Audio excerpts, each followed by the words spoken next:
So thank you very much for sitting down to talk to us. So you were the former Minister of Education in the Lebanon. So I'd like to ask you what you feel that you brought to the role and the positive impact you believe that you had. Actually, we've done quite a bit during my time. I was Minister of Education and Higher Education during 2011-2014. So during a three-year period, I had the opportunity to make lots of changes. You have to remember that the ministry used to be three ministries. So it addresses the education sector, so K to 12. It addresses the higher education sector, and it addresses the vocational and technical education sector. So we're talking about 1.5 million students in these institutions across Lebanon. That's almost more than a third of the society population there.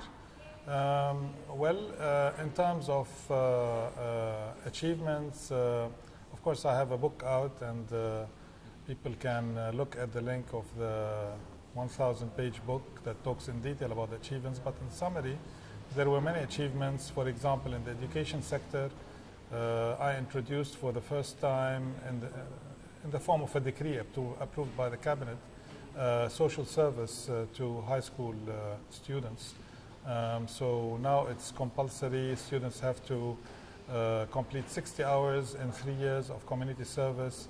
You multiply this by the number of high school students, that's around 1 million hours of community service that allows students to interact and discuss with the other many issues, as well as serve a lot of the municipalities. And for example, we have an EU grant to plant 40 million trees over a 10-year period to increase the green areas in Lebanon. This is one of the hundreds of tasks they can do as part of the community service. So that was one. The other one, and I'm just selecting a few because otherwise I'll take hours.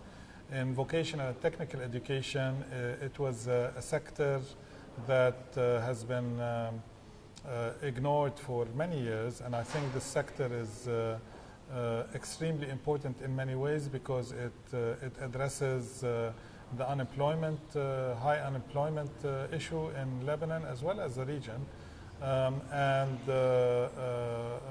Of course, the vocational and technical education was revamped. So instead of spending 5 years after grade 12, now you spend 3 years to get what's called the LTE, Licence Technique, which is equivalent to a bachelor degree in a regular academic program.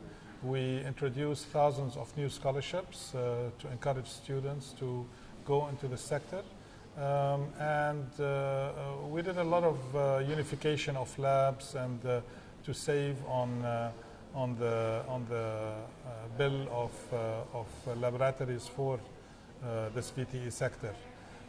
In the case of higher education, I introduced a draft law which was approved by the cabinet, and it's now in the parliament for approval, which has to do with establishing a new council for quality assurance so that it acts as the catalyst between accrediting bodies across the world and universities or higher education institutions in Lebanon, in the hope that all higher education institutions in Lebanon would get institutional accreditation, which is the international stamp of quality assurance, within a certain number of years, 5 or 10 years, from accrediting bodies that are accepted by the Ministry of Higher Education. So this is in very summarized form, 3 out of hundreds of achievements. Yeah, it's a lot of achievements. And what do you think is the biggest challenge that education as a whole faces in the Lebanon today? If I want to summarize, choose one major challenge, it would be how serious any cabinet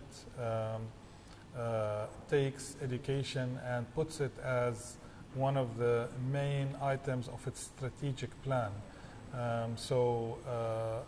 Education, in my humble opinion, of course, being a professor all my life at the American University of Beirut, to me is the solution of many of the problems we're facing in Lebanon and the Middle East, which includes social problems, economic problems, unemployment issues, even political aspects. Okay, so let's talk about cultural diplomacy. Do you think that cultural diplomacy is a really relevant tool for implementing a peaceful dialogue between cultures? And do you think that education for young people is the key for a successful peaceful dialogue between countries? I think education definitely helps. It is if we integrate cultural diplomacy into programs within curricula in the college or pre-university programs, it definitely helps to allow students and graduates to understand, to have the culture of tolerance, to have an open mind, to understand the other perspective. But no, it's not enough to solve issues that are politically founded between nations, and because I think politics goes beyond just education, as is evident in the world today. We have outstanding, in some countries at least, outstanding academic programs, yet there are lots of political issues that are unsolved, but it certainly is a step in the right direction. And during your career, can you give us an example where you were involved in a successful cultural dialogue? I don't know if that's the proper example, but when I was, as a technocrat minister, I guess the only technocrat minister in a political government, political cabinet, when I was a minister in the previous cabinet, I had used cultural diplomacy with ministers from either side of the political parties that are, on opposition sides. In order to be able to convince them on many issues pertaining to Ministry of Education and Higher Education, because as you know, any decree that has to be approved on any education issue that I submit to the cabinet has to be voted by the cabinet of ministers, and as such you have to make sure that the ministers that represent the various political parties are on board. So in many cases cultural diplomacy is a tool that I used to convince ministers that this is the right thing to do and dissociate politics from education. Okay, so in your speech you mentioned gender inequality inside the Lebanese parliament. I wanted to ask you, what's your vision for the future, and if the parliament is taking already efforts towards a more gender equality inside the Lebanese parliament? I don't know if I'll be attacked for saying this. Probably I will, but no, they're not.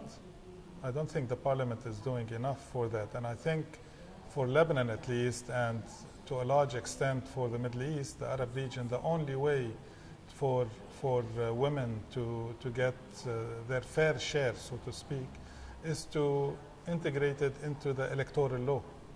So this is something I fought for, and the President of the Republic was for it at the time when we were discussing the electoral law in 2012 for the then upcoming parliamentary elections, which never happened. That at the time, it was proposed 25% quota for women. So out of the 128 parliamentarians, that's 35 or so women parliamentarians. But other than that, I don't think relying on the political parties will get us there. Okay, so can I ask you what has been your most challenging role up to now in your career? Oh, it's very simple, surviving the ministry. I actually survived 3 years of ministry. So when I left it in February 2014, that's more than 2 years ago, they've been calling me, tell me, we're glad you survived it. Yeah, everybody is saying this. I heard also the retired member of the German parliament and the foreign minister saying, no, I'm retired and I'm glad to be. Yeah, I mean, I don't know. Probably it's the same in many places, you know, for a technocrat minister to be part of a political forest is not easy. But I made it with a lot of success stories. Okay, thank you very much for taking the time to talk to us. Thank you. Thank you very much. Thank you.